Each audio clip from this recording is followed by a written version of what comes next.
दोस्तों, कैसे हैं आप लोग? उम्मीद करता हूँ आप लोग बहुत बहुत अच्छे होंगे। आपका स्वागत करता हूँ। Welcome to new era classes में। जीव विज्ञान कक्षा 12वीं के लिए पाठ्य पुस्तक जो बनाए गए हैं उनके अनुसार इनमें कितनी यूनिट बनाई गई है और उन यूनिट के अंतर्गत कितने अध्याय आते हैं, इनके बारे में हम जानेंगे इस वीडियो में। 5 यूनिट होती है। पांचों यूनिट में कितनी अध्याय होती है, इनको हम बारी बारी से इन अध्यायों के बारी बारी से जानेंगे कि कौन से यूनिट में कौन सी अध्याय पढ़नी है। तो हम देख लेते हैं कि यूनिट के अनुसार कौन से यूनिट में कौन सा अध्ययन करना है। पहला यूनिट है जनन। जनन के अंतर्गत कितनी अध्याय आती है? तो जनन के अंतर्गत 4 अध्याय आती है। पहला अध्याय है हमारा जीवों में जनन, यानी रिप्रोडक्शन इन ऑर्गेनिज्म। मतलब इनमें रिप्रोडक्शन जो होगा जीवों में किस तरह होगा, उनके बारे में हम जीवों में जनन अध्याय 1 में पढ़ेंगे। दूसरा जो हमारा अध्याय है पुष्पी पादपों में लैंगिक जनन। पुष्पी पादपों में लैंगिक जनन किस तरह होता है वह हम सेकेंड अध्याय में देखेंगे कि पुष्प अपना लैंगिक जनन किस तरह करता है, किस माध्यम से करता है, उसके अंतर्गत हम सेकेंड अध्याय में देखेंगे। नेक्स्ट है हमारा अध्याय 3, जो कि इनमें मानव जनन के बारे में देखेंगे। मानव जनन में मतलब इनमें जो जनन होता है किस तरह होता है और इनकी कार्यनीति कौन कौन सी है, उसके अंतर्गत हम अध्याय 3 में देखेंगे। नेक्स्ट हमारा आता है अध्याय 4। अध्याय 4 के अंतर्गत इनमें हम जनन स्वास्थ्य के बारे में जानेंगे। जनन स्वास्थ्य यानी जनन में किन किन सावधानियां को बरतनी होती है जनन स्वास्थ्य के लिए, कि हम जनन करते हैं उस वक्त किन किन बातों का ध्यान रखना चाहिए। तो हम अध्याय 4 के अंतर्गत इनमें देखेंगे कि रिप्रोडक्टिव हेल्थ आखिर होते हैं तो क्या होते हैं। नेक्स्ट हमारा आ जाता है इकाई सेकेंड, यानी कि यूनिट सेकेंड। यूनिट सेकेंड के अंतर्गत इनमें हम देखते हैं आनुवांशिकी तथा जैव विकास। आनुवांशिकी तथा जैव विकास के अंतर्गत हमें इनमें टोटल 3 अध्याय को बारे में जानना है। 3 अध्याय के बारे में जानना है। तीनों अध्याय एक दूसरे से रिलेटेड होता है, क्योंकि फर्स्ट वाले आपने खुद देख लीजिए, जनन यानी सभी चैप्टर जनन से रिलेटेड है। यानी कह सकते हैं यूनिट फर्स्ट में टोटल 4 अध्याय होते हैं और चारों अध्याय एक दूसरे से रिलेटेड होते हैं। उसी तरह यूनिट सेकेंड में हम यह भी देखते हैं कि यह भी जो है आनुवांशिकी तथा जैव विकास के अंतर्गत इन तीनों अध्याय में एक दूसरे से रिलेटेड है। इन्हीं अध्याय के अनुसार बारी बारी से इन तीनों अध्याय को हम इस वीडियो के माध्यम से पढ़ने वाले हैं। तो देख लेते हैं इकाई यूनिट सेकेंड में हमें इनमें किन किन चीज के बारे में देखना है। अध्याय 5 यानी कि लेसन 5 के अंतर्गत इसमें आखिर क्या पढ़ना है? तो पढ़ना है वंशागति तथा विविधता के सिद्धांत। मतलब कह सकते हैं कि वंशागति मतलब वंशागति तथा विविधता के सिद्धांत। मतलब अब जैसे बच्चे में माता पिता से आने वाले जो बहुत सारे ऐसे सिम्टम्स हैं, इनके लेसन के अध्याय के अनुसार हम इनमें देखेंगे बारी बारी से।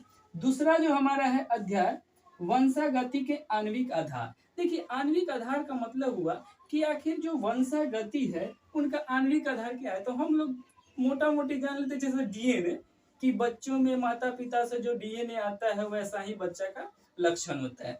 तो वह इनके अंतर्गत हम देखेंगे। और 7वां हमारा जो अध्याय आ जाता है इवोल्यूशन यानी कि विकास, जो कि मानव की जो प्रवृत्ति जो कहाँ से आई, कैसे हुई, इनके अंतर्गत हम देखेंगे कि मानव कहाँ से उत्पन्न हुआ। हम लोग जानते हैं कि मानव कपि से आया है, इनका निर्माण कपि से हुआ है।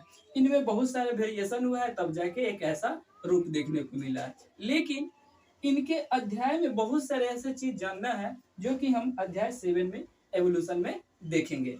नेक्स्ट हमारा आ जाता है इकाई 3।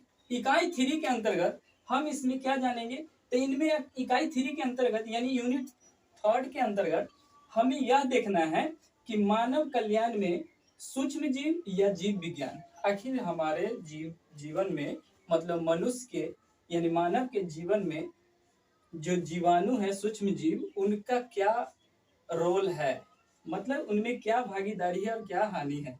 मतलब बहुत सारे ऐसे जीवाणु भी होते हैं कि हमारे लिए लाभदायक भी होते हैं और हानिकारक भी होते हैं, मतलब हार्मफुल भी है और यूजफुल है। तो इन्हीं अध्याय के अंतर्गत इनमें टोटल जो अध्याय आते हैं 3 अध्याय आते हैं। पहला अध्याय के अंतर्गत जैसे अध्याय 8 के अंतर्गत क्या पढ़ना है, तो इनमें पढ़ना है कि मानव स्वास्थ्य और रोग, मतलब मानव के स्वास्थ्य के बारे में और रोगों के बारे में अध्याय 8 के अंतर्गत देखेंगे।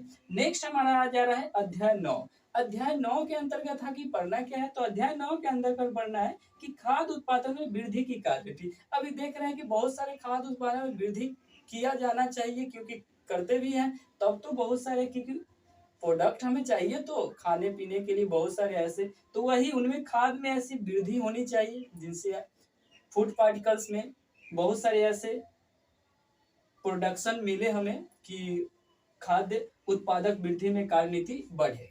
आगे जो अध्याय हमारा है 10वां अध्याय में हमें यही देखना है कि मानव कल्याण में सूक्ष्म, जो कि हमने ऊपर ही बताया कि हमारे जीवन में मनुष्य के जीवन में बहुत सारे ऐसे जीवाणु हैं जो कि यूजफुल भी है और हार्मफुल भी है।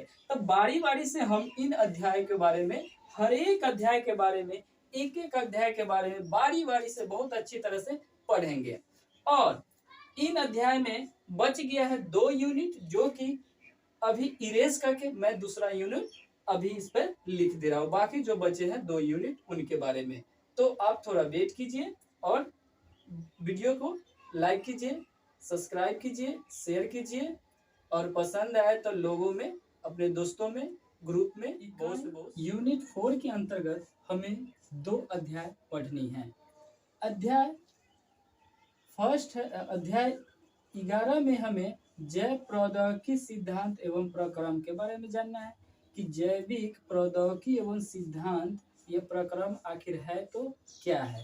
तो इनमें जो होते हैं किसी के जीव के जीन को उसके दूसरे जीव के जीन में ट्रांसफर करना ही जैविक प्रौद्योगिकी सिद्धांत के प्रक्रम, इसमें हम जानेंगे कि दूसरे जीव का जीन ट्रांसफर कर देना।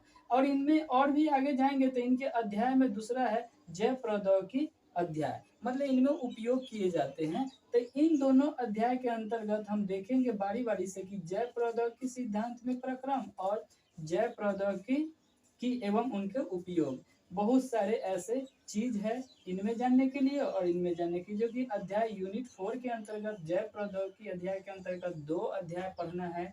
एक पढ़ना है जैव प्रौद्योगिकी सिद्धांत एवं प्रक्रम और दूसरा है जैव प्रौद्योगिकी एवं उसके उपयोग। अब आ जाते हैं हम चौथा अध्याय 5 यूनिट, यानी कि 5वां यूनिट के अंतर्गत हमें पढ़ना है पारिस्थितिकी। पारिस्थितिकी मतलब झुंड, मतलब कह रहे हैं कि उनमें जो होते हैं 4 अध्याय होते हैं, उनमें टोटल 4 अध्याय होते हैं। उनके अंतर्गत पहला जो हमारा अध्याय होता है अध्याय 13, उनमें क्या पढ़ना है, तो उनमें हमें पढ़ना है जीव और समष्टियां, मतलब जीव और समष्टियां के बारे में पढ़ना है कि कई सारे जीव मिलकर एक झुंड बना लेता है। वो उन्हीं के बारे में जानने की, बहुत सारे जीव जो होते हैं जो कि झुंड बना के रहते हैं, तो वो समष्टियां एकत्रित हो जाते हैं, उन्हीं को समष्टियां कहते हैं। आगे हम इस चैप्टर में बारीकी से हर किसी के बारे में जानेंगे, जो कि अध्याय हमारा 13 में जानना है। नेक्स्ट हमारा आ जाता है अध्याय 14 पारी सिस्टम।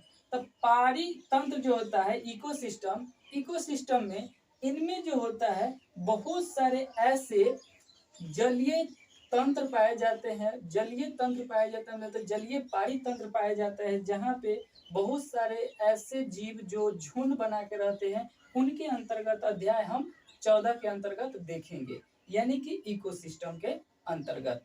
आगे आ जाता है हमारा अध्याय 15। अब 15 अध्याय में हमें पढ़ना है कि जीव विविधता एवं संरक्षण, मतलब इनमें उनके बारे में जानना है कि बहुत सारे ऐसे जीव जो है विलुप्त होने के कगार पर है, तो उनके बारे में अध्याय हम 15 में जानेंगे। आगे आ जा रहा है हमारा लास्ट अध्याय इस यूनिट के यूनिट 5 का, और इस पाठ्य पुस्तक के अंतर्गत। अध्याय 16 यानी पर्यावरण के मुद्दे। कहने का मतलब अब पर्यावरण के मुद्दे जो है हम लोग भी जानते हैं भली-भांति और आप लोग भी जानते होंगे कि पर्यावरण के मुद्दे क्या है कि बहुत सारे ऐसे इनमें देखने को मिल रहा है कि पर्यावरण के मुद्दे में बड़े-बड़े कल कारखाने खुलते हैं जिन पे क्या एनवायरनमेंट पर प्रभाव पड़ता है। तो इनके अंतर्गत हम इस 16 नंबर अध्याय में पढ़ेंगे। और ये रहा हमारा बायोलॉजी कक्षा 12वीं के लिए पाठ्य पुस्तक के आधार पर एनसीईआरटी थ्रू जो बुक के बारे में हम जान रहे हैं। इन विषय को यूनिटों को हम 5 यूनिट में बांटे गए हैं। इन्हीं पांचों यूनिट को हमने बारी-बारी से देखा कि किन अध्याय में कितनी यूनिट होती है, किन यूनिट में कितनी अध्याय होती है। उन अध्याय को हमने सिमिलरली ढंग से देख चुके हैं और हम आप सबसे उम्मीद करते हैं कि आपको यह क्लास बहुत अच्छा लगा होगा। और जाने से पहले आपसे अनुरोध करता हूँ, आग्रह करता हूँ कि आप हमारे channel welcome to new era classes को सब्सक्राइब कर दीजिए, लाइक कर दीजिए और अपने दोस्तों के साथ शेयर कीजिए। धन्यवाद।